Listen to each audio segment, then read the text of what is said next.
Fannie Lou Hamer, the voice that would not be silenced. She was born with the soil beneath her nails and the weight of injustice on her back. Yet within her burned a fire no storm could quench. Fannie Lou Hamer was more than a woman. She was a movement, a melody of resistance sung in the cadence of the oppressed. She stood in the face of terror with nothing but truth in her throat and faith in her heart, daring America to listen. Beaten, bruised, but never broken, she took the pain of her people and turned it into power. When the halls of power tried to drown her out, she spoke louder. When fear tried to silence her, she sang. She was the trembling voice that shook a nation, the hands that planted justice where cruelty once grew. And though time may pass, her words still echo. I am sick and tired of being sick and tired. Born October 6, 1917, in Montgomery County, Mississippi, the youngest of 20 children in a sharecropping family, Hamer grew up in dire poverty, working in cotton fields from the age of 6. Her family was constantly struggling to make ends meet due to the exploitative sharecropping system that kept black families in cycles of debt. Despite hardships, she developed a deep faith and a love for gospel music, which would later become a key part of her activism. In 1944, Hamer married Perry Pap Hamer, a fellow sharecropper. They worked together on a plantation in Mississippi, enduring the harsh realities of racism. Marriage and early activism, 1944 to 1961.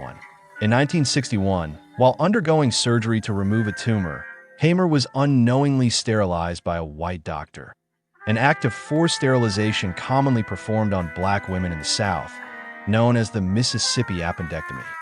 This injustice fueled her determination to fight for civil rights.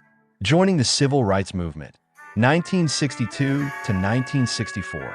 Hamer's activism began when she attended a Student Nonviolent Coordinating Committee, SNCC, meeting in 1962. That same year, she attempted to register to vote in Indianola, Mississippi, but was violently harassed and evicted from her job for trying to exercise her rights. Despite threats, she became a field organizer for the SNCC and helped black citizens register to vote. In 1963, she was arrested and brutally beaten in a Mississippi jail, leaving her with lifelong injuries. The 1964 Democratic National Convention and National Recognition. Hamer co-founded the Mississippi Freedom Democratic Party, MFDP, to challenge the all-white Mississippi delegation at the 1964 Democratic National Convention. During the convention, she gave a nationally televised testimony about the brutal violence black activists faced in Mississippi. Her speech was so powerful that President Lyndon B. Johnson tried to cut it off, but it later aired in full, galvanizing national support. Later activism and legacy, 1965 to 1977. Hamer continued her activism by helping black farmers become self-sufficient through the Freedom Farm Cooperative.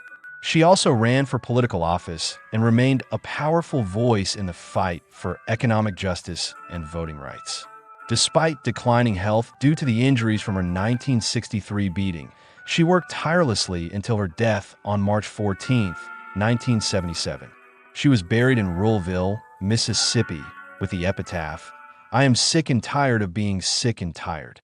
Fannie Lou Hamer's courage and resilience changed the course of American history. She endured violence, oppression, and hardship, yet she remained steadfast in her mission to secure civil rights for Black Americans. Her legacy continues to inspire activists fighting for justice today. We hope that you enjoyed our short video on the life of this great human.